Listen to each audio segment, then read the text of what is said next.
Good evening, everyone. It's an immense pleasure for me to start off a program like Sky High Hypnosis 8.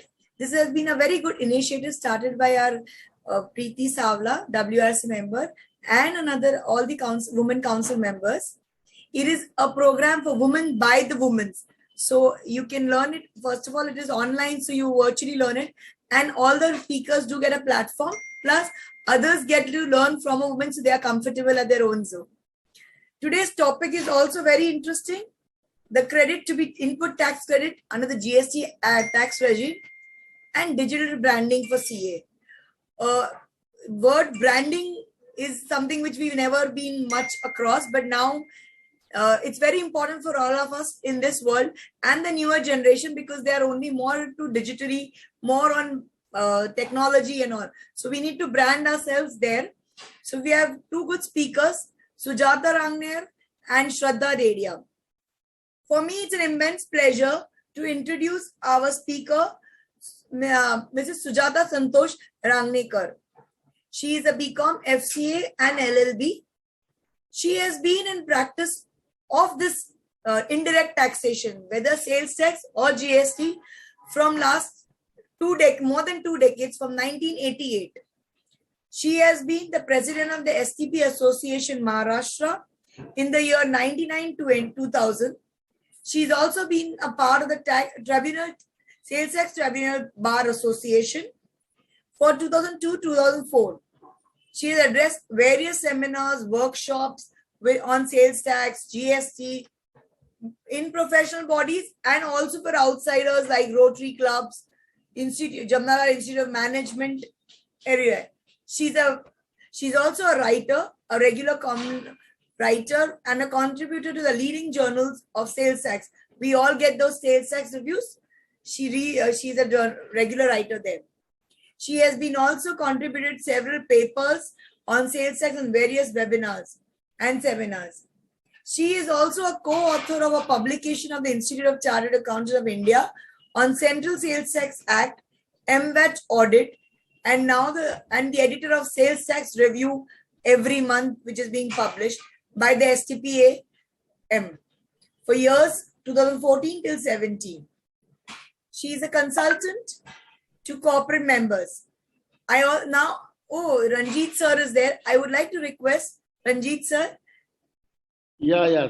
Good afternoon. He is our Central Council member, and we would like some few words from him, sir. Okay, can you give me the co-host? I have 2 slides to show just. Parth, please make sir the co-host. Yeah, it's okay, no? Yes, sir. Okay. So thank you very much. I can see on the screen so many ladies are there, and it's a women program. So I think Sripriya and Preeti has not joined. So in their absence, both of them, and all the ladies, I can see the name Rinki Gaurware, Sujata ji, Bhakti, Dipti, and Shraddha and Minaki. So all the women powers are there. Good evening to all of you. I was just going through when I was told to say something about this women program, this 8th in the series. So I was thinking what I have to say. So I have seen these 2-3 slides. This is the Ola factory in Chennai, where all the workers are women. Not a single worker in this Ola factory in Chennai is a man. This is the number 1. Number 2, you have already seen the Nikhat Jareen, just seen the world champion in boxing. And if you see the comic book, now it has been replaced by Spider-Man and Bheem, Debang Girl, Priya, Super Avni and Purple Flame. All these are the new comic heroine, we can call it, which has replaced the Spider-Man and Bheem. And in our institute also, if you see, there are 22% women chartered accountant out of 3.5 lakh CA. And 43% of all the students of 7.5 lakh are women students. If you see the last 5 to 10 terms, the 3 first rank holders are almost women, either 2 or 3 like this. If you see the general voting pattern of the India election, in the recent election, women has outnumbered the men. So how this power of women has come in the last 5 or 10 years, it has unleashed the women power. You can say the women power has been unlocked. And if you see all across the globe, with the CFO, CEO, any senior position, bureaucrat, all across the globe, women are shining like anything. So women are the most critical element of the life of everybody, including men. But the way they are leading from the front, it's phenomenal. It's a phenomenal, and we as a men are proud of that. We all have the women at home, at workplace, so we are proud of that. The women are there. So I wish this program of women, which has been organized by the Women Power Committee of the ICI, a best of luck, and all the women who are listening or who are watching this program will be benefited by the two very expert on this subject, this GST and the cyber and the forensic concept. So thank you very much for all of your patience listening. I wish all of you best of luck of this program. Thank you. Thank you, Ranjit sir. Thank you very much. So now I think let's not waste much of a time, and I will request Mrs. C.A. Sujata ji to start over the program. Good evening, ma'am. Good evening. Yeah. Good evening, all beautiful ladies over here. Thank you, Ranjit sir. Your slides were really very informative. We learned that the percentage of CA women is increasing day by day. They're 22% at present, whereas the CA students are nearly 43%. So the percentage is definitely increasing. And as he has also pointed out that 3 out of the 5 rankers in CA exam are girls. I mean, that is a thing we should be proud about. And I must congratulate Preeti Savla ji. She's a good friend of mine, and she has started this particular symposium, a new concept. I'm really very happy to be part of this. And I think this is the first program of that symposium. So now, without wasting further time, I think we should move on to the topic which we need to discuss today under the GST. You see, under GST, which is a new law introduced from 2017. Prior to that, we had earlier laws like VAT, service tax, etc. Implementation of GST over last 5 years has provided some insight to us. And we have been developing, we have been improving upon our past mistakes or errors by learning from the experience we have. And accordingly, the provisions under the GST Act have undergone changes from time to time. Finance Act 21 has made certain changes which have been made effective after a long time from 1st of January 22. The changes, very significant changes made by 2022 Finance Act. The date of effect is yet to be notified. But once they come into effect, they can have a radical change in the claim of ITC, the manner of claiming the ITC. Although the basic provisions like the ITC availability or admissibility may remain the same, but the manner or mechanism in which the ITC can be claimed by the dealers or registered persons has undergone a sea change, I would say.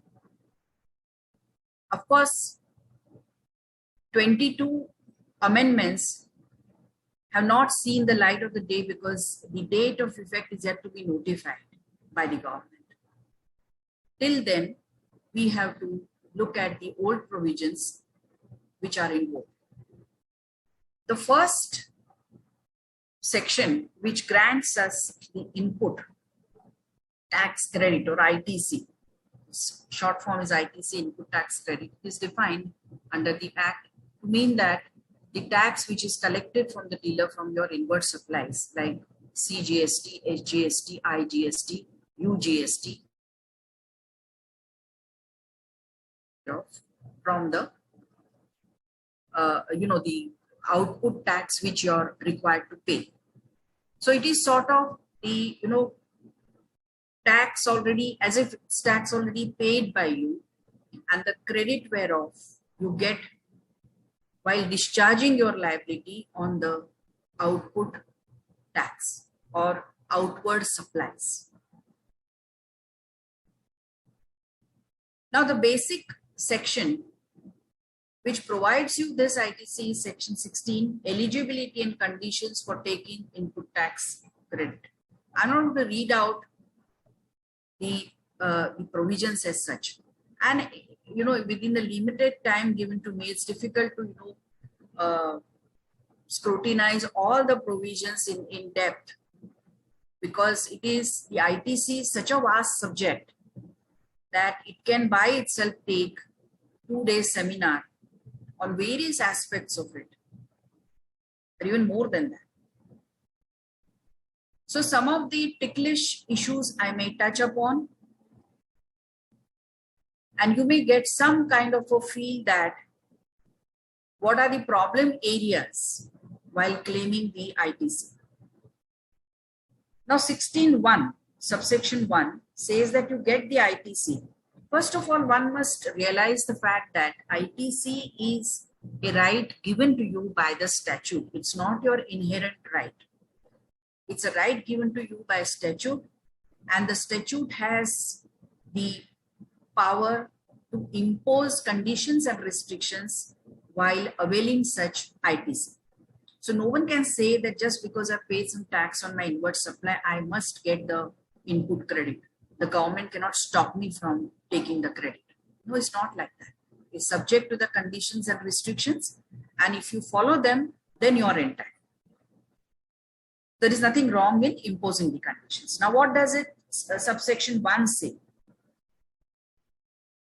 That you are entitled to take the credit of the input tax on goods and services or both, which are used or intended to be used in the course or furtherance of your business, and the amount shall be credited to your electronic credit ledger of such person. See, under the GST law, they're supposed to have the robust system on the GSTN portal, and they have provided under the law that each dealer or registered person will have electronic credit ledger and electronic cash ledger, as well as electronic liability ledger, which notes down or which accounts for the payments made in cash, the ITC accumulated and credited, and the ITC used while discharging your output liability, total liability shown by you or imposed upon you by the authorities, less whatever you have paid from it.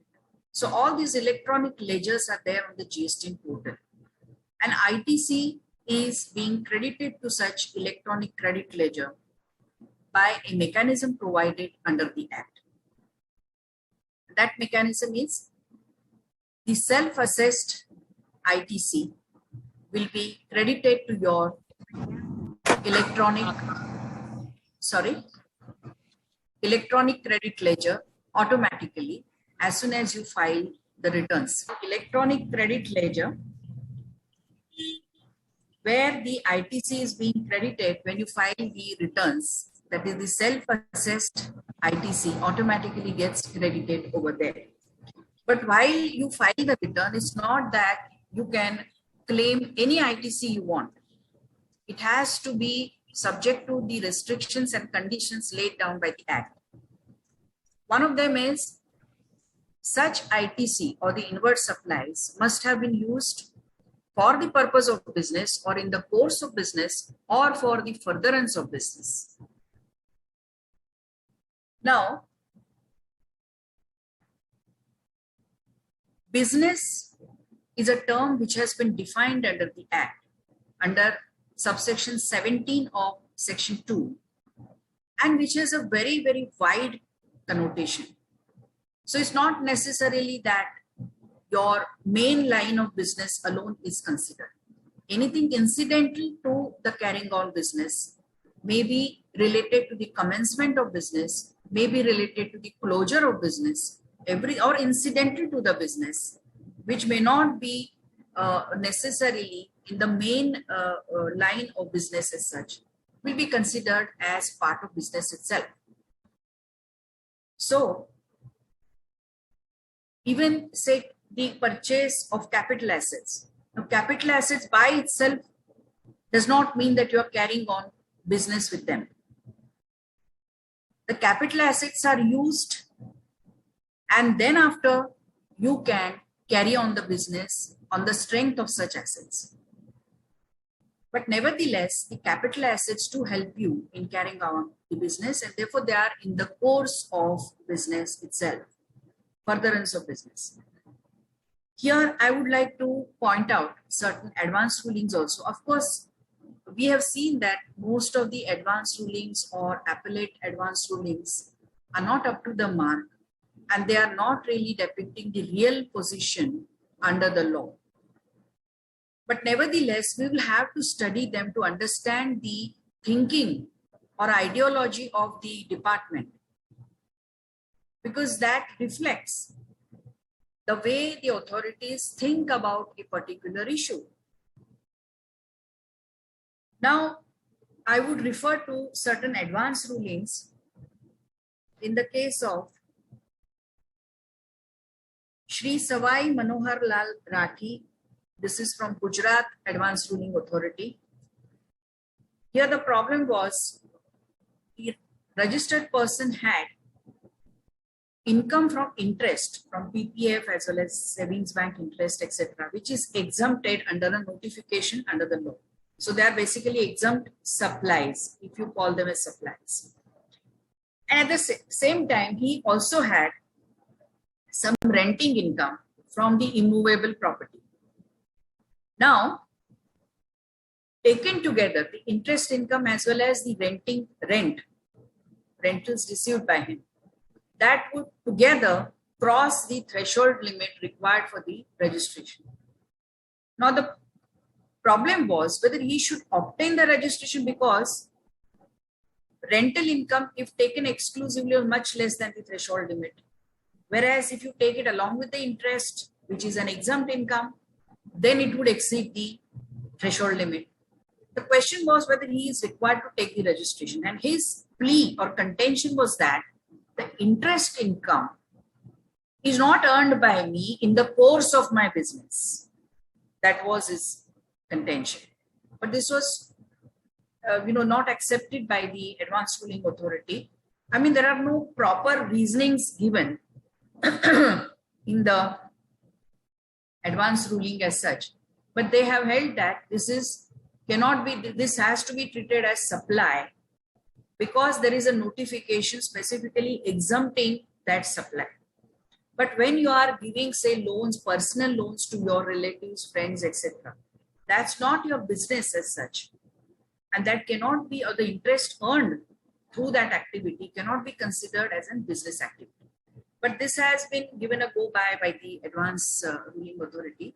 So therefore, there is another case of Nagri Eye Research Foundation, which is a charitable trust, and it was carrying on the business of selling the medicines at a lower than the cost price, because it was running on a charitable purpose. Now, this itself is considered as course of business only, because they have relied upon the wordings under the definition of business, whether for pecuniary benefit or not. Pecuniary benefit is monetary benefit. So whether you earn any profit or not, or you incur a loss, is immaterial. If that activity of selling medicines and you get a consideration for that, may be lower than the cost price, even then it is a business. So therefore, you have to have the registration for that. I explained this just to, explain the concept of business over here. Now, there are two terms used in this particular subsection: in the course of or furtherance of business, which have a little different, connotations as such. In the course of, meaning in the regular course of business, as you're doing the business. In furtherance, meaning in order to promote that business. For example, if you buy certain sales promotional items and distribute them, that could be in furtherance of your business, because that will promote your business. So both kinds of activities are considered as business. So it has to be basically for the purpose of business in order to avail the ITC. If it is not in the course of business, then you cannot avail the ITC. Rules 42 and 43 have been specifically devised in order to determine the quantum of ITC, where you have mixed activities like business and non-business, as also exempt and taxable supply. Because the next, we can also see that ITC can be taken only when there is a taxable supply. So insofar as the inward supplies relating to the exempt supplies, outward supplies, then no ITC can be taken.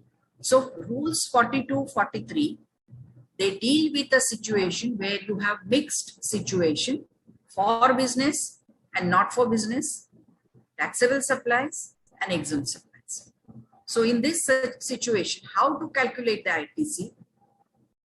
The formulae have been devised under these rules, and one needs to see them, because during the year you may be claiming it on, say, estimated basis, but before you file your last return for the month of September after the financial year, then you are supposed to properly calculate the entire ITC under these rules, follow the formula given in that, and then claim the ITC. So this is a very important provision. Subsection 2 of this section says that he is in possession of tax invoice debit note issued by. That's very, very, a preliminary thing, that before you claim any ITC, you should have the bill, proper tax invoice with you. If the invoice doesn't show any tax element separately, then you cannot claim ITC. Beware of that. Now there is rule 46, which says that so many things must be mentioned on a tax invoice, like address of the seller, address of the buyer, GSTN number, HSN code, and whatnot. But then there is a relief given under Rule 36 and a proviso thereunder, which says that provided that if the said document does not contain all the specified particulars, but contains the details of the amount of tax charged, description of the goods or services, total value of supply of goods or services or both, GST of the supplier and recipient, and place of supply in case of interstate supply, input tax credit may be availed by such registered person. So Rule 46 gives a long list of things to be mentioned on the tax invoice, particulars to be mentioned in the tax invoice, whereas the critical of them have been mentioned in proviso to Rule 36. And those, if they are available on the tax invoice, then you may take the credit. If it is not available, you better, get it amended by the supplier so that you are not deprived of the credit. I had come across a very interesting case in this regard, that my client had claimed the ITC in respect of the imported goods, wherein the bill of entry had mentioned a place of business which had been shut down by me in the VAT period itself. I had taken the GST on a new address, but somehow the customs records were not updated, and the bill of entry contained the old address. And on this basis, the authorities have denied ITC to me. of the IGST paid on the imports. That's very funny and ridiculous, because that's not a very critical kind of a particular which has to be mentioned. And in any case, Rule 46 deals with the tax invoice and invoice, etc. It doesn't deal with the bill of entry, because bill of entry is issued by the customs authorities and we have no control over them. So in this case, we can see the thinking of the authorities, that on a very trivial issues, they try to deny your right of ITC. So one has to be very, very careful about it. Clause AA has been inserted in section 16, which details of invoice or debit note referred to in clause A has been furnished by the supplier in the statement of outward supplies, and such details have been communicated to the recipient of such invoice or debit note in the manner specified under section 37. Now this refers to the statement in form 2B. Now we have so far been acquainted or accustomed to statement in form 2A, which is a sort of a running account. It's a continuous account. So once, it was a condition that once the outward supply of the supplier is, reflected in that statement 2A, then you should get the ITC. But now there is this another condition which has been imposed, and it's the statement 2B. Now 2B is a limited statement which is a subset of statement 2A. This is a big set and this is a subset, because it contains the transactions from the last 12th of the month till the 11th of the current month for which you are filing the return. And for this particular period, whatever supplies have been shown by your suppliers in his outward supplies statement, that is GSTR 1, will reflect, and you are entitled to take the credit only in respect of those supplies. Now, this is a really very, onerous condition, but one has to follow that because that has become a law from 1/1/22 effective, because this has come from 21 Finance Act. So 2B is being generated on regular basis now, and you're supposed to, because it also specifies the credit which you can't take. So if you avail of that credit, irrespective of that being inadmissible in 2B, then you have all the chances of getting a notice from the authorities that you have taken excess ITC. So be careful that you take the ITC which you are entitled to. Now it may so happen that the inward supply has been reflected in the 2B of last period, but I have booked the inward supply in this period, so I'm taking the credit or ITC in this period. But for this period's 2B, it is not there. Now there are chances of getting a notice over here, but then you'll have to explain that in the last 2B, this particular inward supply was very much there. So this could be the matter of explanations to the authorities. So be careful about that too. He has received the goods or services or both. See, receipt of goods or services is a must. So it cannot be so before the receipt, you have received the bill, but you have not received the goods. In that case, you cannot claim the ITC. But that has to be given up, according to me, a holistic interpretation, because many a times the goods are in transit. I have received the bill, invoice through other sources, but the goods are not physically received by me in my factory.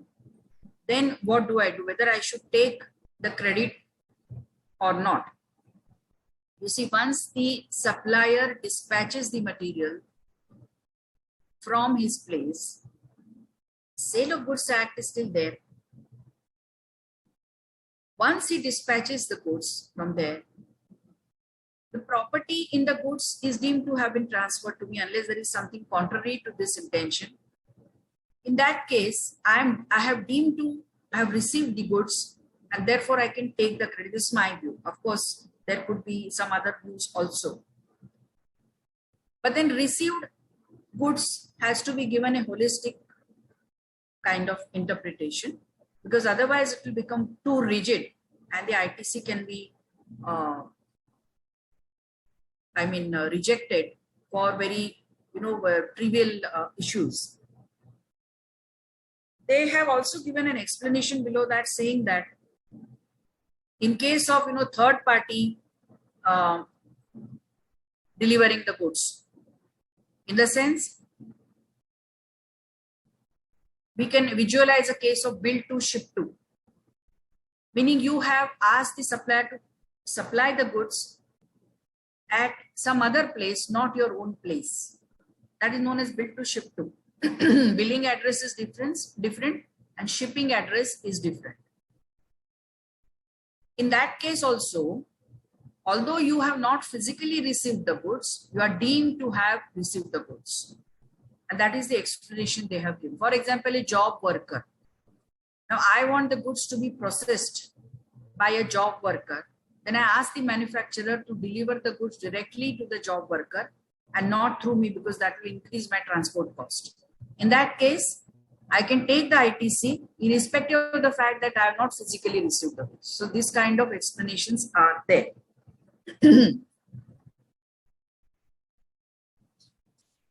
There is another restriction thereon.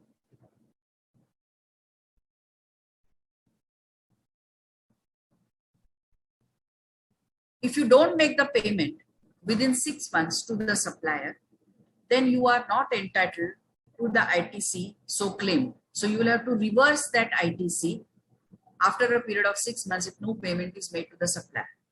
Now, some people feel that, what if we just pay the GST amount? So he's got the GST amount and he should pay to the government so that we can get the ITC. No. Rule 37 provides that whatever amount you pay him will be proportionately adjusted between the net and the GST thereon.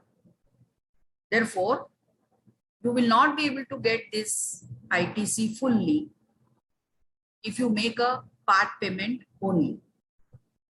See, the period of the completion of 6 months may happen in the next financial year also.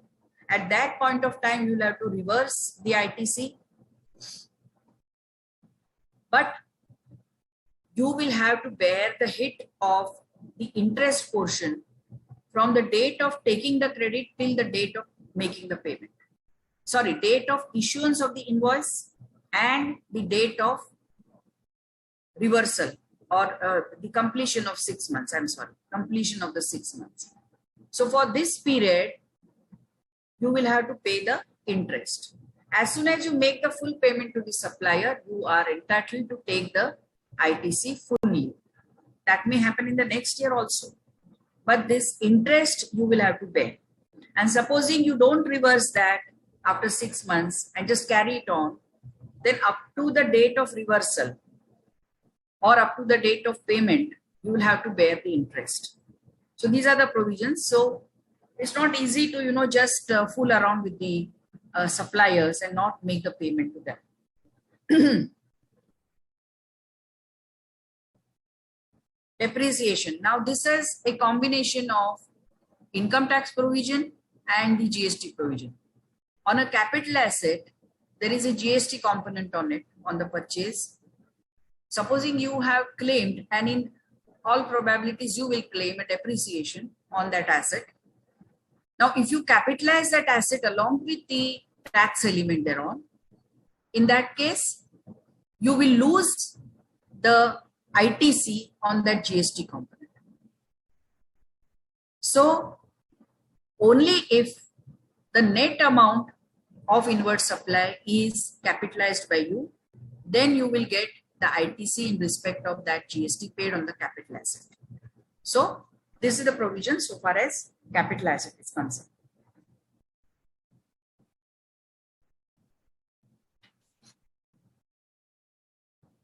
Yes. Now, 1718, I would like to mention this specifically because notices are being received for 1718 now. And there was a proviso because that time it was a very new act and we had asked our institute had also asked for the extension of the period for filing the annual return and the reconciliation statement under GST, under section 35, which was to be certified by a chartered accountant. Now, there they have extended the time, but with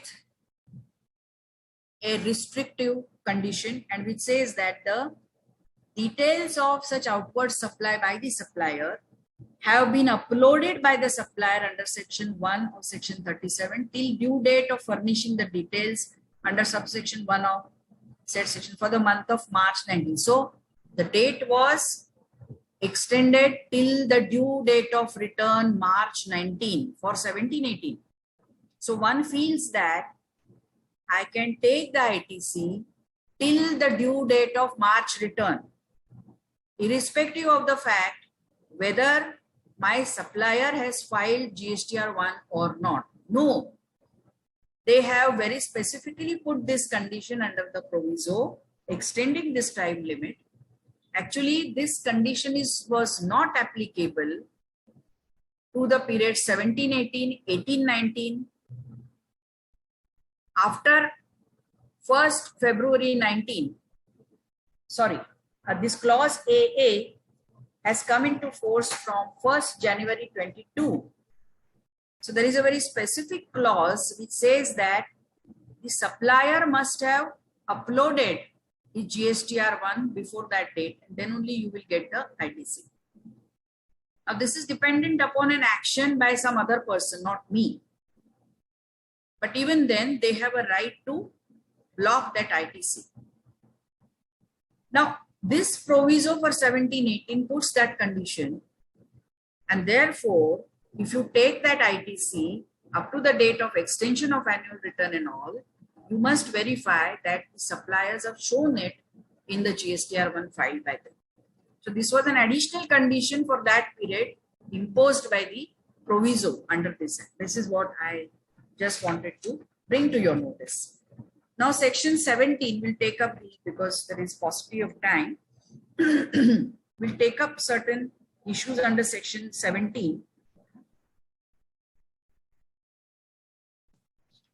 See, as I said, section 17 blocks your credit so far as it relates to the exempt supplies. Now, what is exempt supply?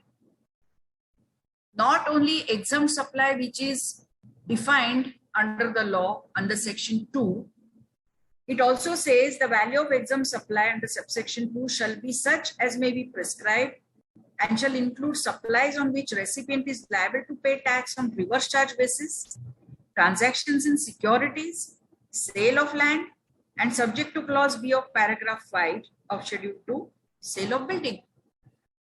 Now, if you look at these items, you will find that securities are not goods. They're out of the definition of goods.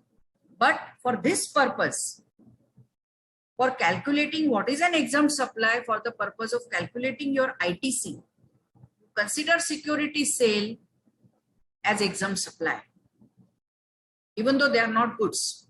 Sale of land, which is an immobile property, it is coming in schedule 3, which are neither sale of goods nor sale of service. Even then, it says that it will be counted in the exempt supply. Sale of building, immobile property again, other than the under construction properties on which GST is leviable. Now, if it's a completed building which is sold out, completed flat which is sold out, it is an immobile property. It is coming in schedule 3, but for this purpose, it will be counted as an exempt supply. So these minor things, very finer, particulars, we need to check before we really calculate our ITC. Banking company is given a right to claim only 50% of the ITC because interest earned by them is exempt under the tax, under the law, and therefore the corresponding inward supplies are not eligible for ITC. But then instead of doing it, on one-to-one basis, what they have done is you take 50% and 50% you'll have to waive. This is what the banking companies are entitled to. Now I will just, because there is not much time, I will just refer to some of the judicial pronouncements either by the high courts or the advanced ruling authorities or appellate advanced ruling authorities, which throw light on some of the pertinent issues under the ITC. Now, for example, 17.5, it blocks the credit on the works contracts which are used in creating an immovable property which is not sold out. Unless you carry out a works contract for selling it out, you will not get any ITC on such works contract, inward supply. So if a contractor builds something for you, your own use, you will not get any ITC on it. So building contractor appointed by you for your factory building, you will not get any ITC. Now this is coming in Vijayendra Polymers Private Limited. Works contract service for construction of factory building not available. But if it is for the foundation of the plant and machinery, then you are getting the ITC. So plant and machinery have been defined under that section 17, and even if it is an immovable property and you have to construct a civil structure for erecting that plant and machinery, you are eligible to claim the ITC on that. There is one more prohibition on the ITC: motor vehicles for passengers having capacity of less than 13. Let me read that provision so that you understand. Motor vehicles of transportation of persons having approved sitting capacity of not more than 13 persons, including the driver, except when they are used for making the following taxable supplies, namely further supply of such motor vehicles. Now this has been interpreted in the case of New Pandian Travels, Tamil Nadu Advanced Ruling Authority. They had rented out the motor vehicles having the capacity of less than 13 to other people. And on that rentals, of course, it is treated as a supply. So they had to pay the GST on it. In spite of this fact, it was held that it is coming under the prohibition on the ITC. So the ITC on the motor vehicles purchased by them was not available to them, in spite of the fact that they were using the motor vehicles for renting out, and on such supplies of services, they were paying the GST. Now, why is it so? Because of the specific wordings used in this particular clause. Further supply of such motor vehicles. Now they are saying further supply means the motor vehicle itself should be supplied, like by way of a sale. So if it is used for giving some services like renting out, etc., it will not qualify under this particular clause. Of course, this is subject to adjudication by the courts, because one really cannot digest this so easily. That further supply, when you include supply, the renting of the motor vehicles as well, then the ITC also should be made available. But that will need some adjudication by the courts. Yeah, there was another point which has been now clarified by the Gujarat Appellate Authority, Advanced Ruling Authority. In this case, what had happened was the appellant had two kinds of business. They were trading in castor oil seeds and they were also trading in gold bullion. Now, the castor oil seeds were purchased from unregistered dealers like agriculturists and all, and there was no ITC available on that. But gold bullion, there was an ITC, so that was being accumulated in the electronic credit ledger. Now, the question was that accumulated credit, whether I can use for discharging my liability on the castor oil seeds sold by me.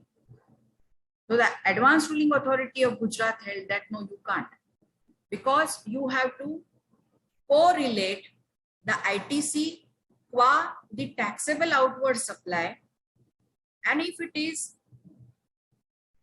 coming out of the ITC from the gold bullion, which is taxable on the inward supply also and outward supply also, in that case, that ITC could be used only for discharging the liability in respect of gold bullion, nothing else. Now, this was ruled over by, or overruled, sorry, by Gujarat Appellate Advanced Ruling Authority in Aristo Bullion. It held that it is a common pool of ITC. So once it comes, being admissible ITC, it comes in the common pool in the electronic credit ledger as an admissible ITC, then you can't differentiate this between gold bullion and castor oil seeds. Whatever outward supply you have, the ITC so accumulated can be used for discharging that liability. I think this is a very right view, because then it will become very difficult if you have to, for every commodity, if you have to calculate what is the amount of ITC I've received and what is the amount of ITC I'm using for discharging the outward liability. So that will become very, very difficult. And the appellate authority has accepted this view. Am I running out of time, or do I still have, what is the time available to me? We have another case of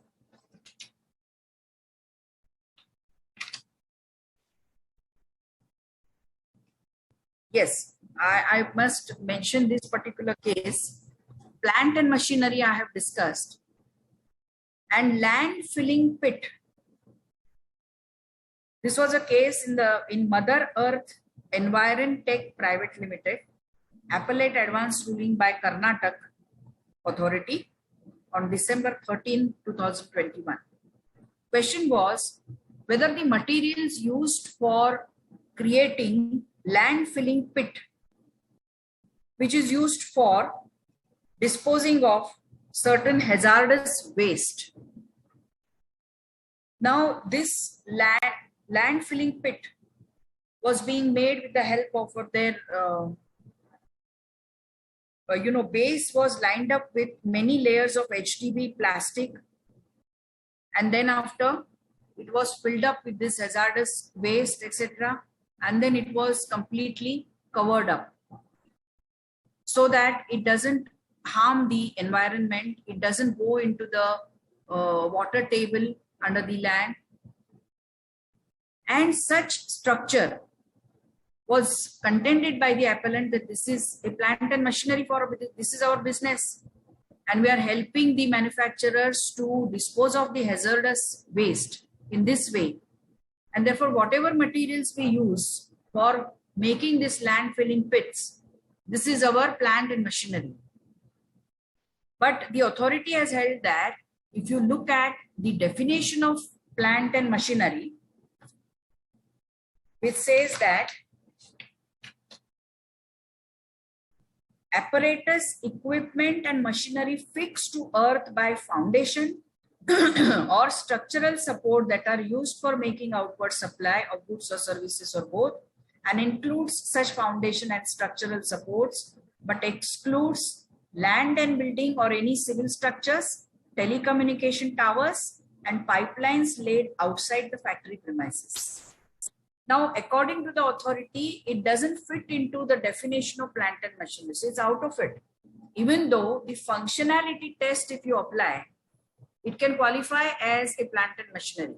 There is, I think, vast case law available under the income tax law to show that this kind of structures can qualify as plant or machinery for a particular business. But that is not sufficient so far as the claim of ITC is concerned under the GST law, because the plant and machinery has been specifically defined over here, and it doesn't cover the kind of civil structure which is under question in this particular case. And therefore, it was held that it is not plant and machinery and not eligible for any ITC. Another case I would like to discuss is the case of loss of inputs during manufacturing process, whether because there is 17.5 is the provision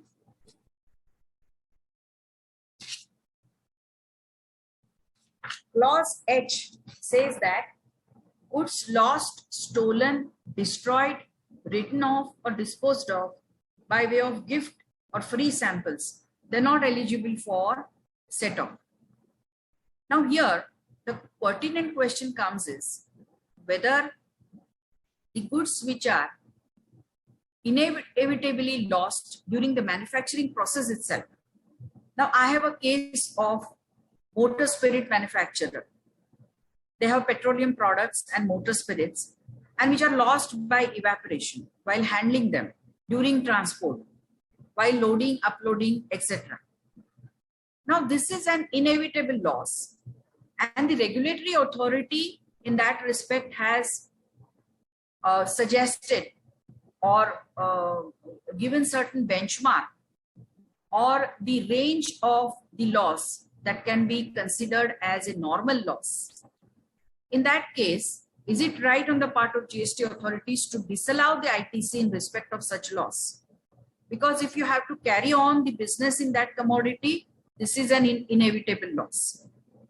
So in such a case, I would refer to the case of ARS Steel and Alloys International Private Limited versus STO. This is given by Chennai High Court. Loss of inputs during manufacturing process does not warrant reversal of ITC. This is inevitable loss. Now we had such several decisions under the previous VAT law as well. I can remember the Bombay High Court judgment, which is a very significant one, in Sarawagi Industries, wherein it is held that in a manufacturing process, certain portion of the raw materials is lost because of that process itself. So in such a case, is it right on the part of the authorities to hold that that portion of the raw material is not used in manufacturing? Can you interpret it that way? It was held by the High Court that it cannot be interpreted that way, because unless and until that process is carried on, my manufacturing is not complete, and that is an inevitable loss, and therefore that needs to be. So whatever is a process loss which is within the normal limits has to be allowed by the authorities, and it cannot be caught by this particular clause, goods lost, etc. Now there could be cases where free samples are given. Now the authorities are against these free samples because pharmaceutical industry, for example, they have this practice of distributing free samples to the doctors, etc., so that they can promote their product in the medical fraternity. And such free samples distribution, there is no consideration received. So it is out of the terminology of supply, and whether you can say that the corresponding inward supply to that free samples is eligible for ITC or not. Now this has been held as not eligible because there is no consideration coming from that supply. But wherever there is a circular under the given by CBIC that if you are selling the product by giving certain incentives, supposing on 10 strips, I give you 1 strip free. So you get 11 strips for the price of 10 strips. In that case, am I allowed the ITC on the 11th strip? That's the problem. Now, sorry. It has been clarified by the CBIC that normally no prudent manufacturer would sell the goods at a loss. When he is declaring certain incentives, he must have calculated what is the price of 11 strips and whether he can recover that in a price for 10 strips. And after making such calculations only, he has declared such a scheme. And therefore, when there is one one-on-one free item given by as an incentive, in that case, it is held that the ITC is available. So this needs to be also understood.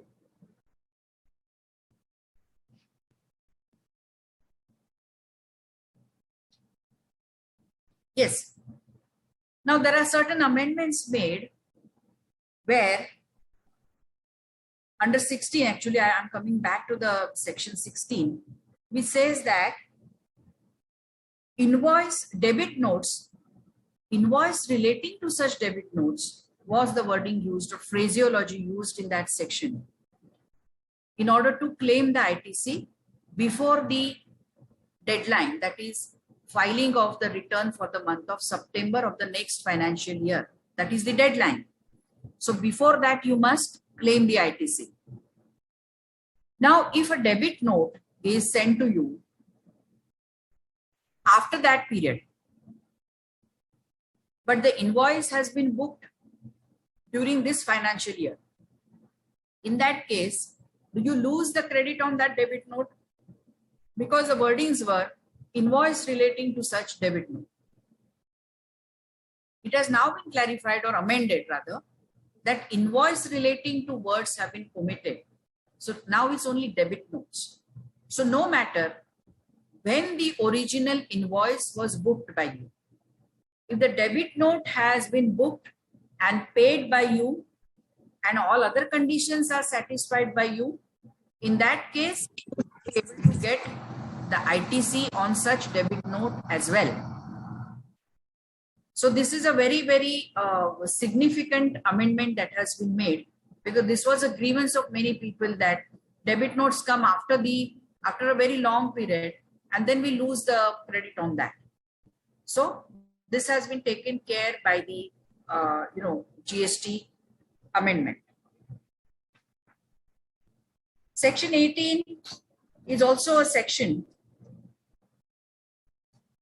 which is granting you, I mean, please let me know how much time is left out so that I should not exceed the time.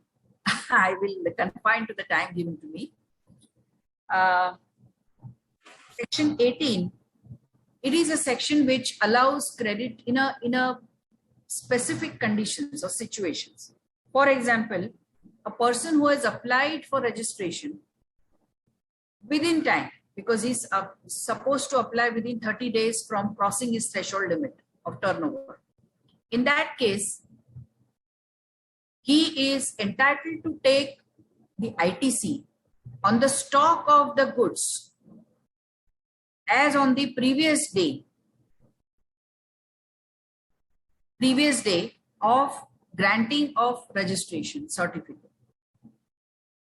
So the finished goods, semi-finished goods or raw materials, whatever stock is there.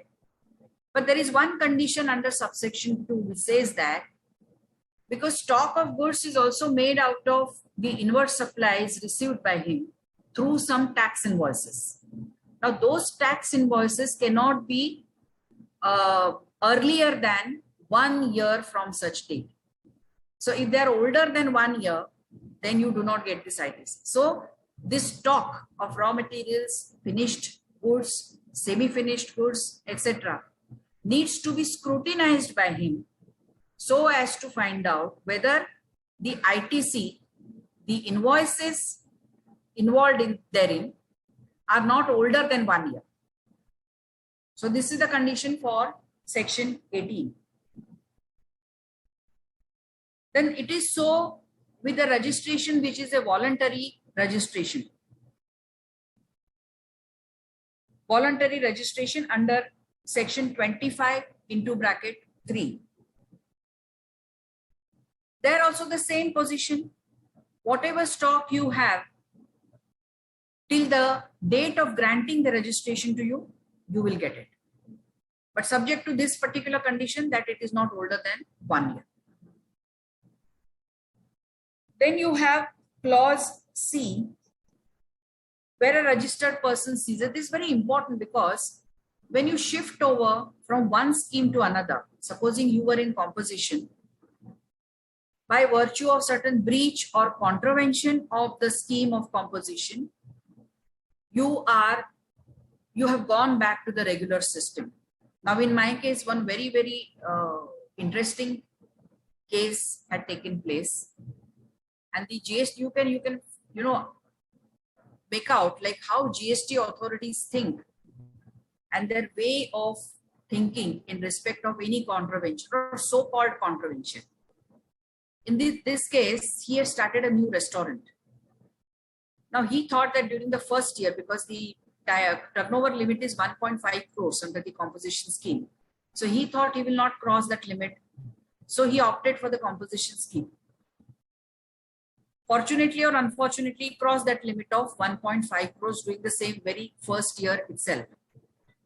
But as a matter of fact, and due to ignorance of law, from the first day itself, he had collected that 5% composition amount separately in the bill itself.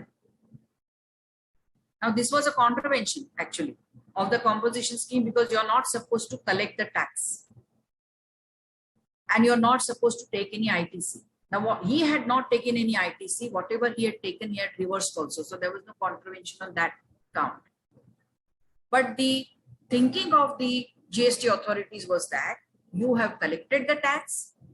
So that tax, in view of section 76, needs to be paid off to the government. Plus, you had opted for composition scheme. So that tax collected by you will become part of that turnover again. And that composition amount will have to be paid again on the entire turnover. So in short, he was required to pay the tax twice on the same turnover. This was the show cause notice received by him. This was really draconian.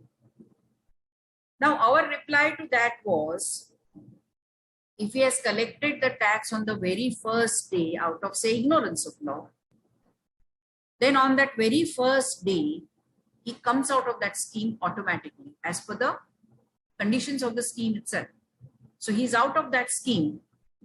And what it means is, he comes into the regular scheme of taxation, wherein he has been given the right to collect the tax.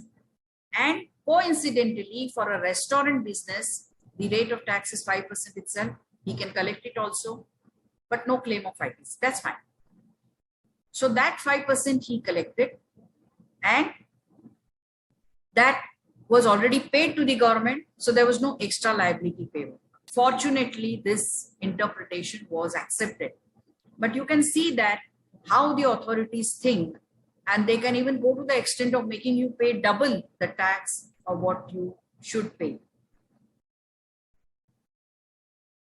Clause C of section 18 deals with a case where you hold the stock of inputs contained in semi-finished, finished goods and capital goods on the day immediately preceding the day from which it becomes liable to pay tax under section 9. So you are out of the composition scheme, you come under section 9 under the regular scheme of taxation, and whatever stock you have of inward supplies as on that date becomes eligible for set-off. So this you need to understand very clearly. But there are certain mechanisms given, there are certain procedures given, which you need to follow for claiming such ITC. Some forms need to be filled up, and unless and until you do all this, you will not be entitled to the ITC. But the thing to be noted is that when there is a shift over or switch over from one scheme to other, the ITC on that stock as on that date is available to you, because you will be selling or supplying those goods from that day onwards on which GST will be paid.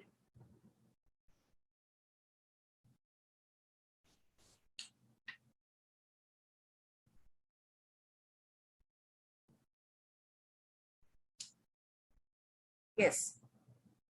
This is what I mean, section 18, which was dealing in certain particular cases.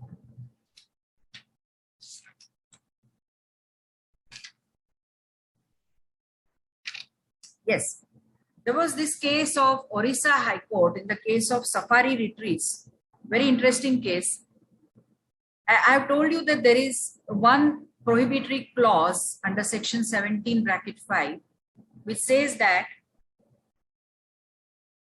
you are not entitled to the ITC when you construct an immovable property, either by way of awarding a works contract to some person or by bringing the goods and services yourself and building it up, whatever way, even if it is in furtherance of business. Now, works contract may be allowed to you if you are doing it as a principal contractor and you have subcontracted that works contract to someone, because you have some employer to whom you are supplying that service and you are just having a subcontractor to help you out. In that case, it is allowed. But when the works contract is used to construct an immovable property yourself on your own account, like a factory building, residential quarters, etc., in that case, you don't get any ITC. Now, Orissa High Court in Safari Retreats case had held that if you have built up such a property for renting it out for commercial purposes or maybe for a mall or something, then it is a further supply of that property and therefore you are entitled to the ITC. But if you look at the proper wordings of that particular clause G and C and D under section 17(5), you will see that this kind of interpretation is not possible. I will just read it out for you so that it becomes very clear.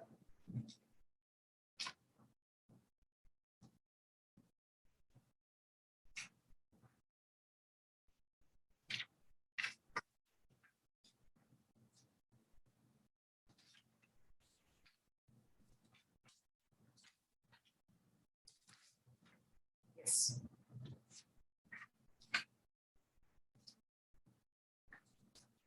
Is clause C, works contract services when supplied for construction of an immovable property other than plant and machinery, except where it is an input service for further supply of works contract service. This is what I explained. Unless you are just subcontracting it to someone, you will not get the ITC. And clause E says, goods or services or both received by a taxable person for construction of an immovable property other than plant and machinery on his own account, including when such goods or services or both are used in the course or furtherance of business. So it is blocking here that even if that immovable property is being used for furtherance of your business, like renting it out to other allottees or other persons for carrying on their business in that property, even then, and you collect the rent from them, you pay GST on it. So it is furtherance of your business. Even then it is not allowed, because basically that property belongs to you. And therefore, that property itself becomes an immovable property on your own account, and therefore it is not eligible for. But Orissa High Court has given a different verdict. But in this case, I think this is Gujarat Safari Retreats Private Limited, construction and civil work interior of own building meant for renting out, ITC is not available. So this has been held by another authority of advanced ruling. It is not available in spite of the Orissa High Court judgment in this. Orissa High Court judgment, according to me, is liable for, or it is liable for correction and cannot be considered as a good law so far as this particular clause is concerned. I think we have covered some of the pertinent issues under the ITC provisions. Yes, ma'am. Sujata, ma'am. Yeah. Ma'am, sorry. Yes. So we have 2-3 questions also to be addressed. Yes, tell me. Yes, ma'am. Ma'am, first I would like to give the vote of thanks to you, that it's my honor to offer a vote of thanks to you for sharing the insight knowledge on the subject. Ma'am, before we take up the questions, Yes, ma'am. Bhakti, Yes, ma'am. before you offer vote of thanks, I would like to share and thank Madam for being here and addressing all the participants. We have about 1,000 participants today. Topic being very interesting. ITC, that is input tax credit. And this is our Sky High Symposium. And since last 7-8 Wednesdays, we have started this since April. And it is our endeavor to serve the best to the women fraternity, also the members of our institute. And we want to spread the knowledge on through this online mode, because it becomes very difficult sometimes for the women members to travel also to gain the knowledge. So that's why there's a special series, Sky High Symposium, we have started with, and very successfully we are running this. And with this, the members are upgrading the knowledge. And today, first session on the verge of completion. And thank you, Sujata Rangnekar madam, for being here. And the next session is also very, very important. That is digital branding of chartered accountants. Because a lot of times I hear that कि नहीं हमको तो advertisement allowed ही नहीं है, code of ethics restrictions दे रहा है. But within the four corners of code of ethics, how we can spread our knowledge and get the clients. So, and how we can brand ourselves and do the extend our relations with the clients, prospective clients. That will be covered. That will be covered by CS Shraddha Dedia. So, this is very, very important topic and very interesting. And both the speakers are having an extremely good knowledge and experience. So I really thank them for being here to spread their knowledge. And again, all my dear coordinators, the Bhakti Kamdar and Dipti Jain, who are here, and as well as I think one more coordinator was there in the beginning. And again, we had our Central Council member also, Ranjit Kumarji.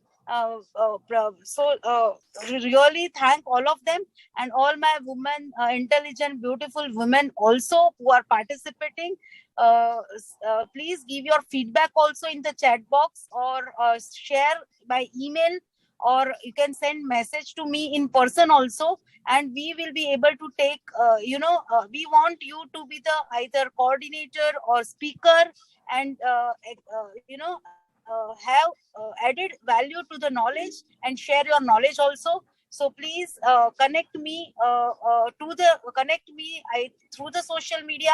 Be part of the social media of ICAI also. So this is what I thought I should share with all of you. And this is being 75th year of our independence of India. We are celebrating AKAM, that is the Azadi Ka Amrit Mahotsav. And 8th June, we have a very beautiful program at Delhi, and which will be live over here to all of you. So let us keep our finger crossed and welcome all the things which are developing to us, and all growth oriented thing. Thank you, Bhakti, and please take it further. Thank you so much, Preeti ma'am. Thank you very much. Ma'am, can we, Sujata ma'am, can we start with the questions? Yes, please. Okay. So ma'am, the first question is whether partner remuneration received from firm is a part of the aggregate turnover of the partner. I think this is not related to ITC. But anyway, partners remuneration, according to me, it cannot be a supply as such. It cannot be a supply, because say for example, interest they have categorically taken as the exempt supply under a notification. Dividends, according to me, cannot qualify as supply at all, because this is just a share of the profit earned by the company, which is distributed among the shareholders. On the same analogy, I feel that remuneration received by the partners, it cannot be a supply as such. Okay. Ma'am, the next question says, if IGST on custom duty is not reflected in Form 2B, can input credit be claimed on the basis of bill of entry or invoice received from the courier? This is a a problem faced by many of them. It should actually reflect. But if you receive a notice, according to me, and my answer to this would be, you claim the ITC based on your bills of entry, because that is an eligible ITC and you have actually made the payment thereof. So even if it doesn't reflect in 2B, you have a right to take it, because the basic condition for ITC is the tax is paid into the government treasury, and that has already been done. And if at all the notice comes, then you will have to go along with the reconciliation statement that these were the shipping bills and these were the bills of entry, and this is not reflected in 2B.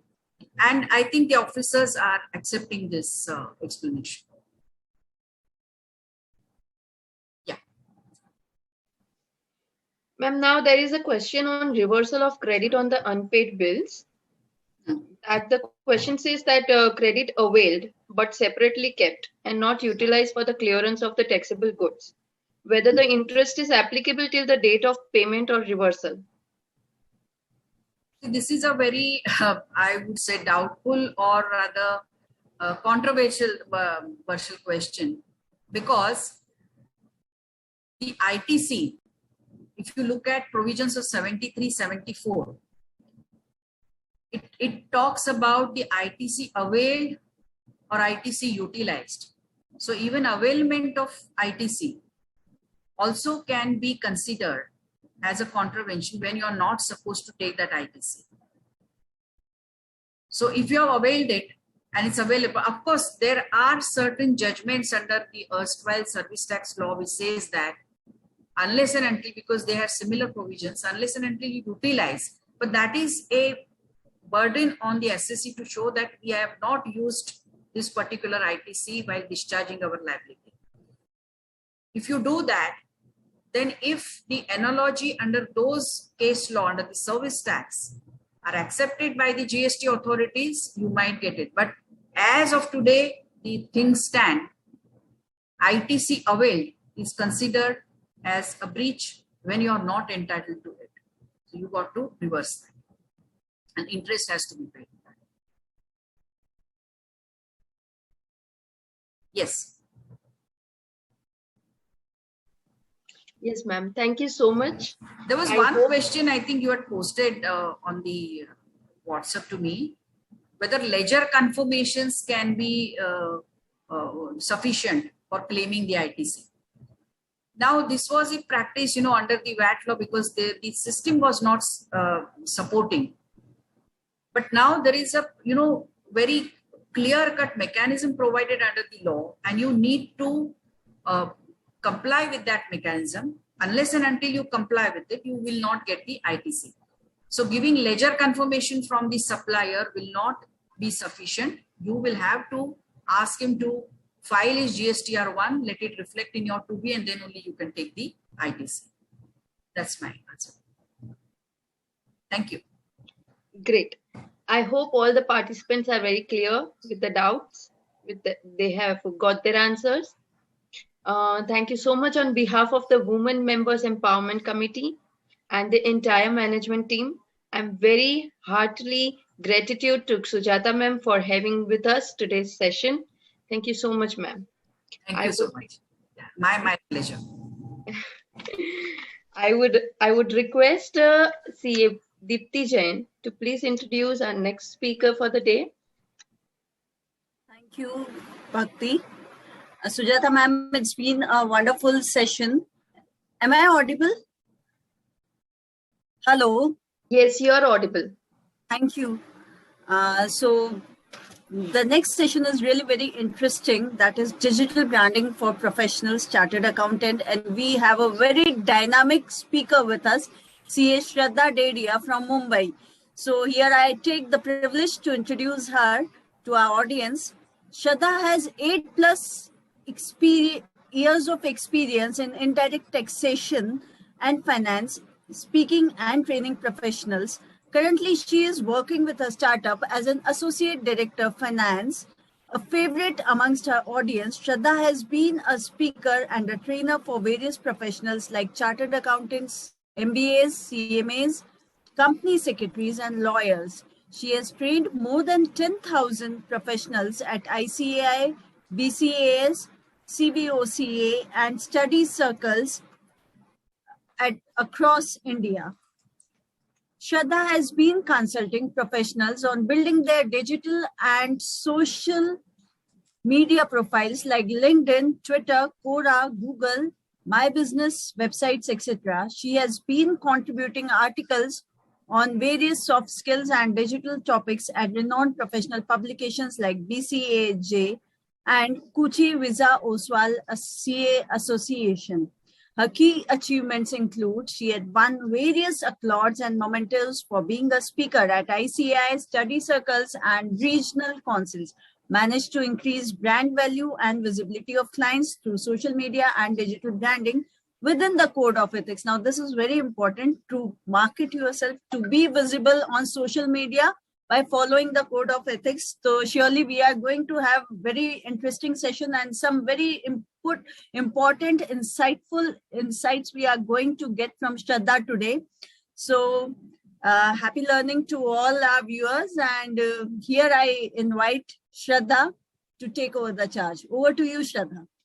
So firstly, thank you for the introduction, and I'm very happy that we are having these sessions every Wednesday. I think it's really a very good connect amongst the women. So really appreciate that. And I'm very happy that I've got a chance and opportunity to take this session. Without much ado, I will begin the session because, the topic is such that I have a lot to talk. So whatever possible, we will try and cover and make this session really useful. So we call this as professional branding 2.0.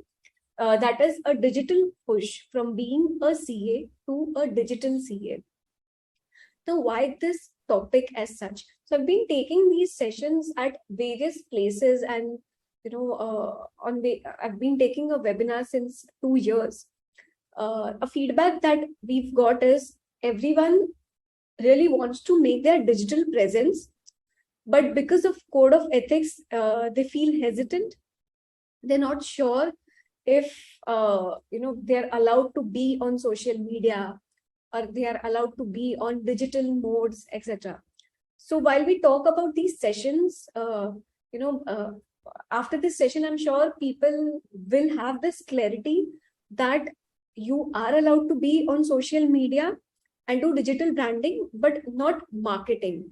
Marketing or advertising is not acceptable as per ICAI Code of Ethics. So that is one thing that we need to take care.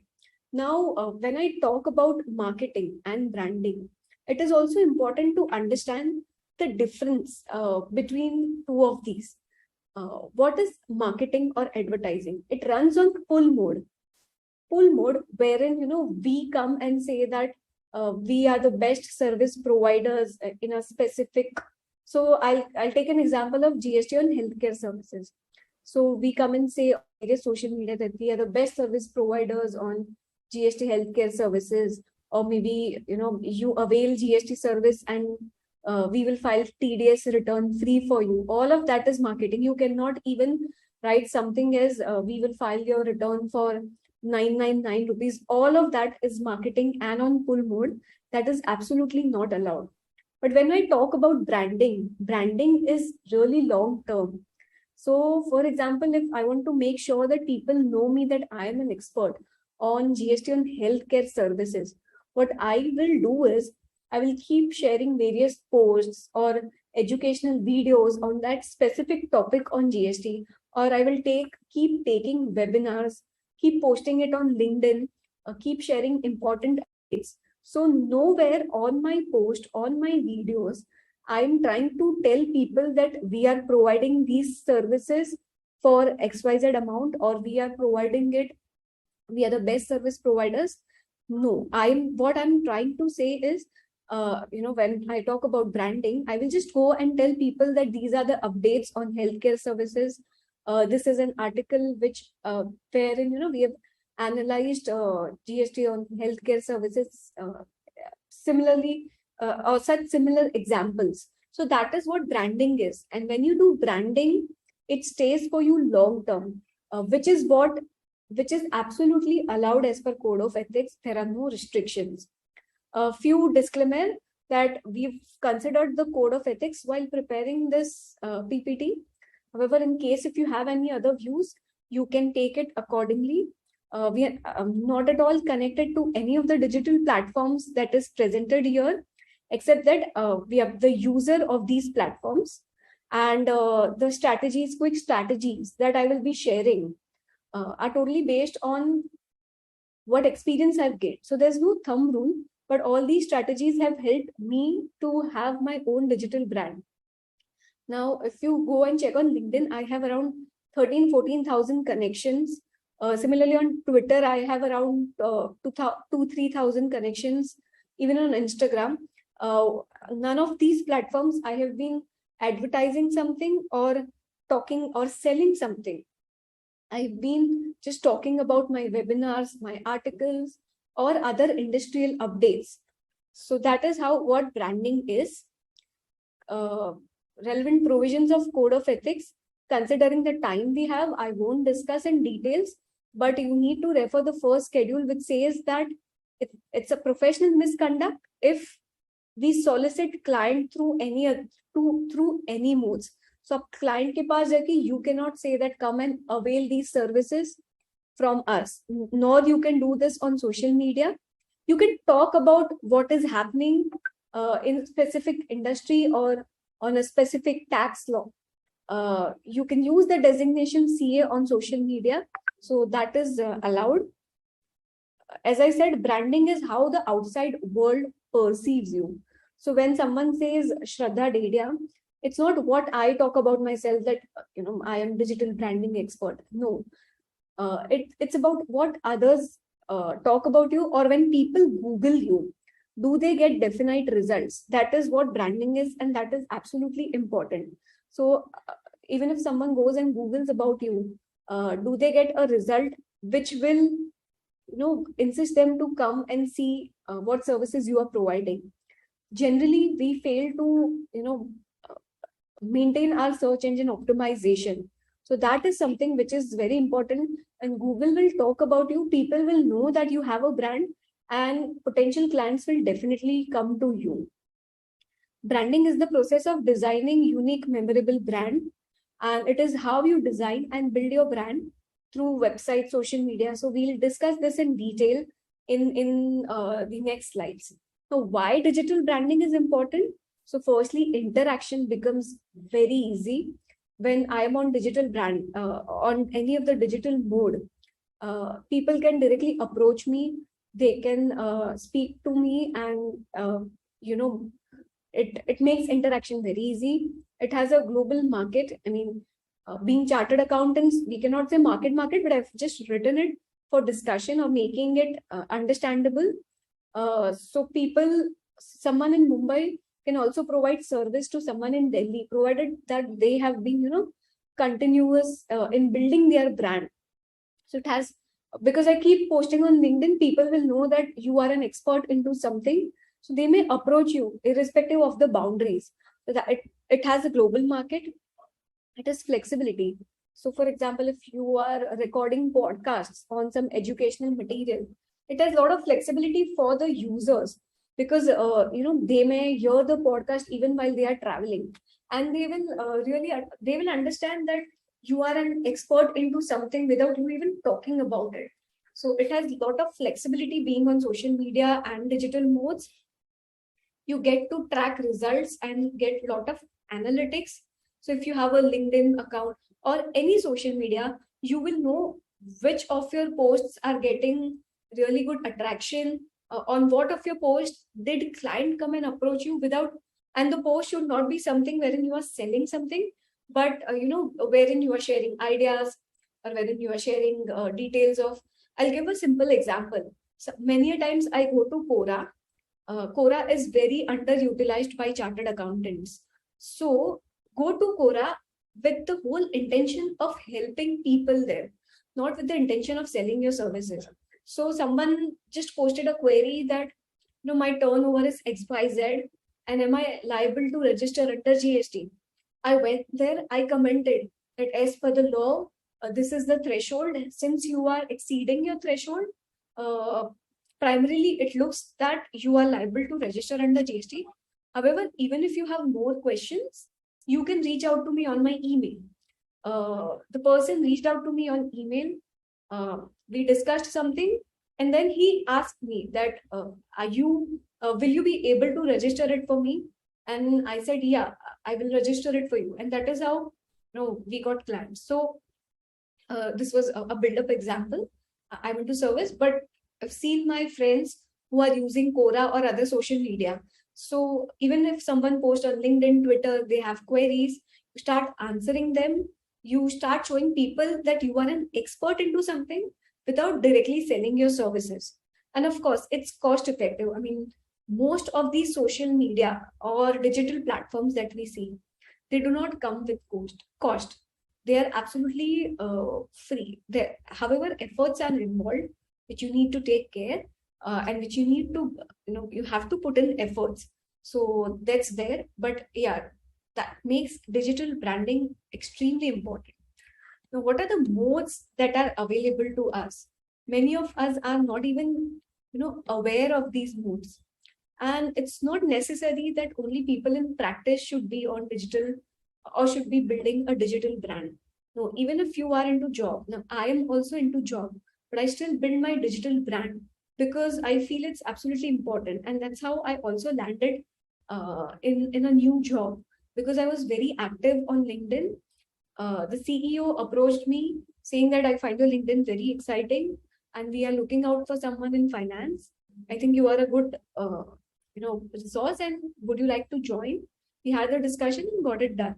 So nowhere I was even talking about it that I'm looking out for job or something. I was just trying to, and I always keep branding myself because I want in long term people should know that there's someone called Shraddha who is an expert in digital branding for professionals, specifically chartered accountants, and they have any queries, they reach out to me. So that's how I build my digital brand. Typically, there are 4 types of modes. One is search engine optimization, wherein you work on your website and you have a Google My Business account. Now, we've taken a survey wherein, we found out that 80% of the practicing chartered accountants don't even have a Google My Business account. Now, if I want to show you Google My Business account, let me just open it.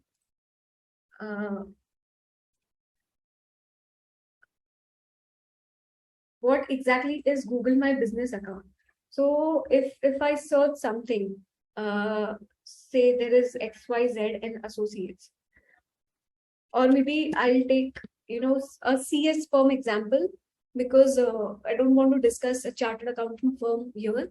So if I search JMJ and Associates, what I get here is a definite result. So this on the right side, what you see is what Google My Business account is. You need to create a Google My Business account. It's absolutely free. It has a lot of features, and the good part is it improvises your search engine optimization.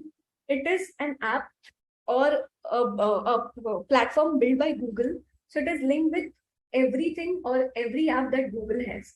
So it gets linked with even location services, that is Google Maps. So when people search you, Google will itself promote you because you have an account. Now we are looking at James Jane Associates. Since he had a Google My Business account and he has updated his address very correctly. He's updated the opening hours, closing hours, few pictures of the firm. There are people who have come and reviewed it. That also makes a lot of difference when people come and review your account. So someone, a potential client looking at your account. So I'm sure people who don't have a Google My Business account, when they search for their office name, they will find nothing. So that's something which you have to take care. And when you start building Google My Business account, Google will show a definite result. So this is the first thing that I always tell people to do after my digital branding session. Now, since they had a Google My Business account, I'll show you search results. If I show some, if I search like company secretary, if I search something like best company secretary in Mumbai, I get the name James and Associate as second. So that's how strong the search will work. Now imagine a potential client looking out for services. They go and search something because we are not allowed to publish it anywhere that we are best chartered accountants or best company secretary. Even James and Associates has nowhere mentioned that they are best company secretary, but they have optimized their search engine in a way that when people go and search about them, they get definite results. So Google My Business is absolutely necessary to start building a digital brand. Website, of course, is something that is must have because it improvises your search engine optimization. And there are website guidelines which ICAI has released. It's very important that we follow those guidelines before building a website. One tip that I share with people is you have to work on your own website. So there are readily available formats, and I've seen 80% of chartered accountants use the same format. Sabka websites look almost similar. So that is something you need to work on. If you have 4 specialization, make sure that you don't put it as specialization, but then somewhere on your website, you use words which will let people know that you are providing service on GST on healthcare service. So you cannot write that we are expert in GST on healthcare service, but you may write something like, we've been consulting clients on GST on healthcare service, something like that. So that is something which will improve your search engine optimization and also your target audience. We have social media like LinkedIn, Twitter, Quora, Facebook, WhatsApp. Now, LinkedIn in itself is such a huge topic that I've been taking, a full 1 hour session on LinkedIn itself. So LinkedIn, there are few features that we are not aware of. One is background image. If I show you quickly my LinkedIn, so I'm just highlighting the important features that we miss out on. If you see my LinkedIn, so there is this background image which people are not utilizing it to the fullest, and most of them leave it blank. So that is something you should definitely work on. Work on because see, whenever people will visit your profile, this is something that they will first look at. So this will make it really interesting for anyone who is visiting your LinkedIn profile. Make it extremely SEO friendly, because if I write here relevant things and people search for that, they will find my results. If you merely write practicing chartered accountant and someone searches practicing chartered accountant, there would be thousands and lakhs of results. And trust me, people never go and search practicing chartered accountant. They search very specific practicing chartered accountants in Mumbai or chartered accountants providing GST services. So all of that should technically come on your LinkedIn to make it really SEO friendly. Quora, again, I said something which we are not utilizing it. Twitter, I've seen a lot of chartered accountants are active, but they are just content creator. You also have to be content consumer, and you also have to start interacting on others' posts if you want to build a brand. And trust me, I have been doing it, it helps a lot in building a brand. You start tagging relevant people. It could be people from your own, from our own profession. So I keep tagging chartered accountants on LinkedIn as well. So for example, if I've taken the session, after the session, I will go to LinkedIn and I will put a post that, I was very glad to take this session, which was arranged by WMEC committee, and which was, which I will tag Preeti ma'am, I will tag Deepti ma'am. So उससे क्या होता है, उनके list में भी जो है, उनको भी एक notification आता है, and that's how you will grow as a brand on social media. So keep tagging and interacting on social media. Facebook is something that people use it, though it's some prefer to keep it personal, But if you want to use Facebook, it's completely okay.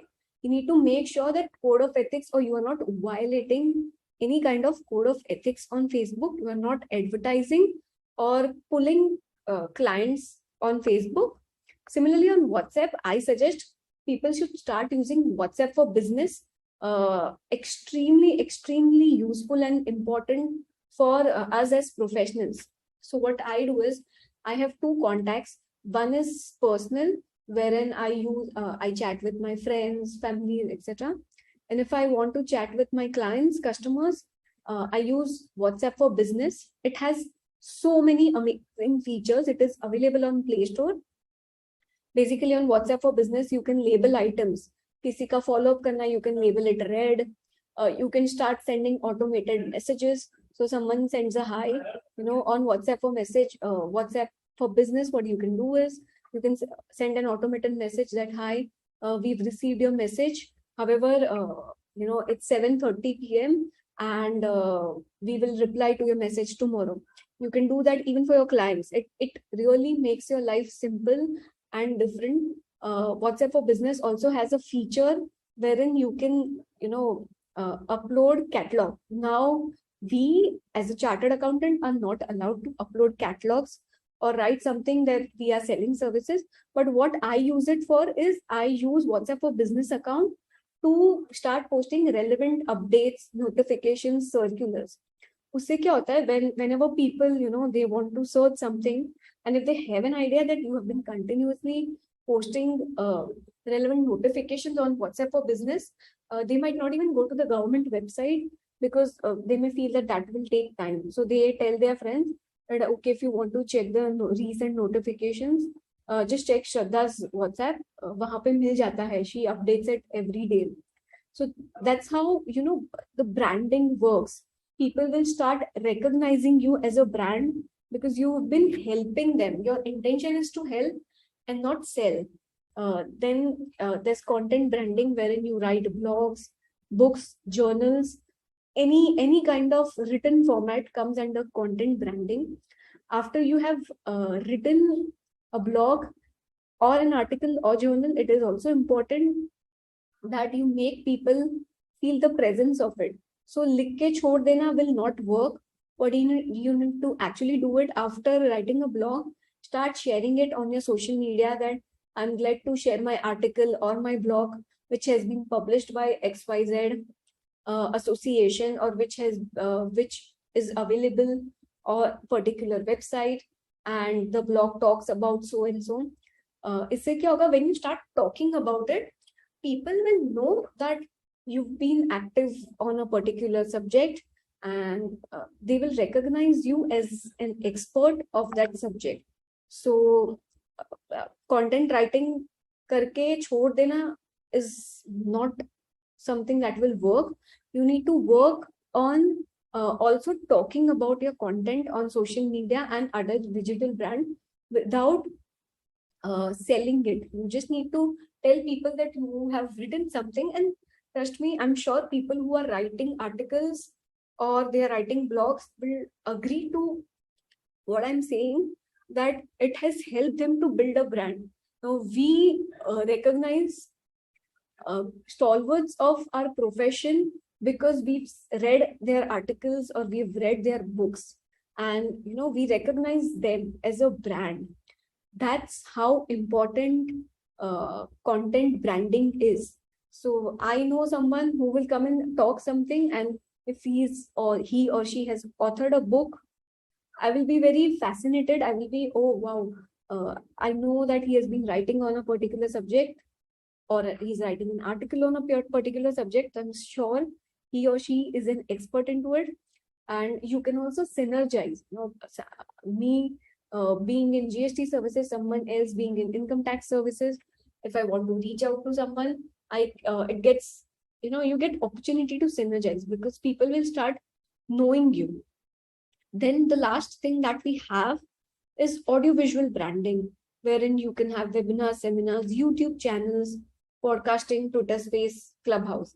Now, ICI has laid down guidelines which says that in any of the videos that you put, your firm name should not come.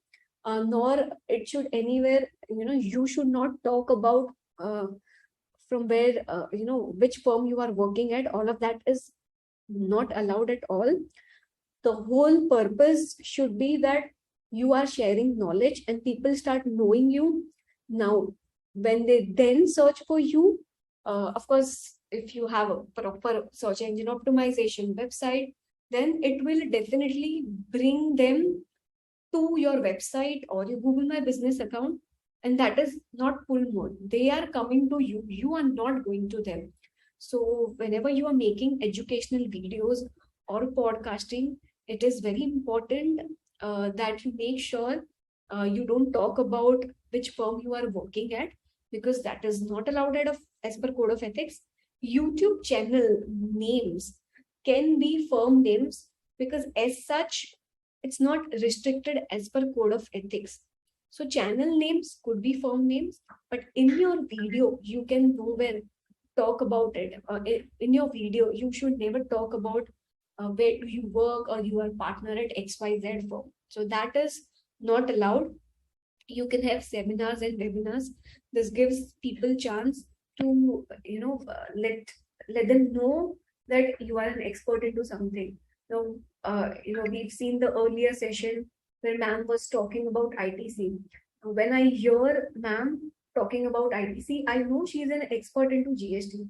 So next time, if I have a query or if my client comes to me with a query or consultation, and if I don't have an answer, I will recollect that ma'am was an expert. I will reach out to her. There are chances of synergizing. So that's how it works. So it's very important that you understand how audiovisual branding works and how other modes of branding works. These are, quick guidelines that we discuss when we are discussing it in detail. So how a website should be.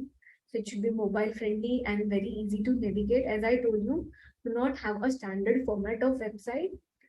You should rather work on website to make it look professional and optimize it for search engine optimization. So if your website is not mobile friendly, these days people generally access websites on phone. And if they don't find it friendly, easy to navigate, there are chances that they may not even go through your website. So you don't want to, if you are spending so much on website, rather work on your website, give time and see if it's actually mobile friendly, easy to navigate. Google My Business we discussed. I think, considering the session, I'm just quickly sharing strategies. So on LinkedIn, as I said, you should have a professional photo and a background image. That is something which we do not utilize. So make sure that you have a background image. It could be a firm name, it could be a logo, it could be something which says what exactly you do, anything. Or then, add education skills and certifications. Recommendations are something which, as a chartered accountants, we are not allowed to go and tell people that give me recommendation. But if they give you, you can accept it, and it will show very apparently on your LinkedIn profile, which makes your profile very strong. When people come and see that others are talking about you, makes your profile very strong. By sending invites, you should personalize it. I think that is something which the person whom you're sending invite will definitely love. So when you send invites, write a message that we got connected on WMEC webinar, and it was very useful, and I would like to connect with you. Start other features, detail your past experience, create a summary, a detailed summary. Just don't write 2-3 liners. If you see, look at my summary on LinkedIn. It's a very detailed summary wherein I've written what I've been doing. So though I'm in job, I'm allowed to take some leverage and write in detail. Talk, as I told you, headline should also be something which should be in detail and not merely practicing chartered accounting. Then quick Twitter strategies. Maybe you all can take a screenshot, because I also respect the time that we have, and I would like to wind this up so that we have a time for interaction, Q&A, and anything else I would just love to discuss or answer here.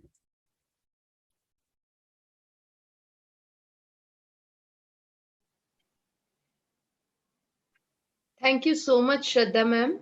Thank you. With immense pleasure, I take this opportunity once again to thank you for sharing some of the finest things for digital branding for CAs. I'm sure all the participants today have learned by this wonderful session. Thank you. Bhakti, there are few questions in the panel. Yeah. We'll take upon, Shraddha will take a quick Q&A, Sure. right? Yeah. Okay.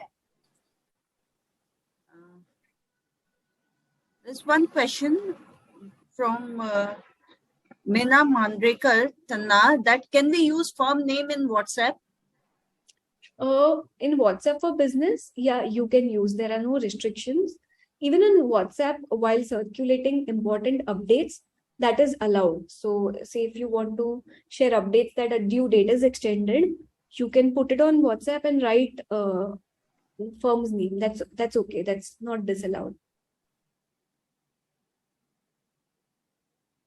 There's a question to get your WhatsApp number to have the catalog of all the updates. So yeah. Is it in code of ethics or you can share? Yeah. Please do share the WhatsApp number. I will share it, and whoever has. Yeah, sure. Yeah. Okay.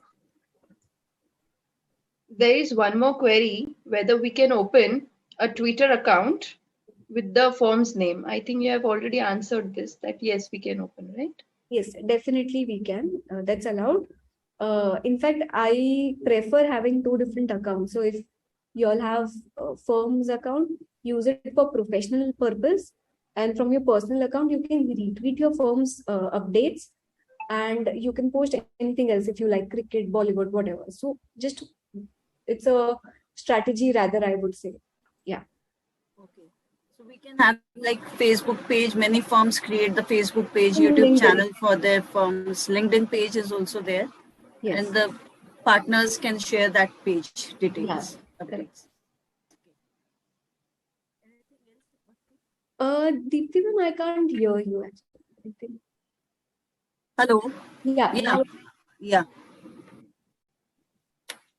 So there's no further questions.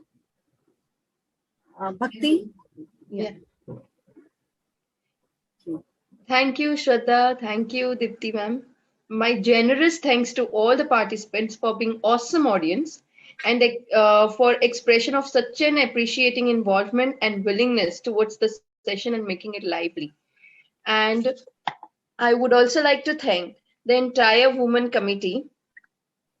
It is really worth applauding to note that the pain the organization has taken, organizers have been taken to see that such an event reach at the top of the success and worth sharing the excellent informations which definitely empowering the knowledge of the audience. We are again and again thankful to the organizers, Preeti ma'am, and all entire team. We look forward to such programs frequently every Wednesday.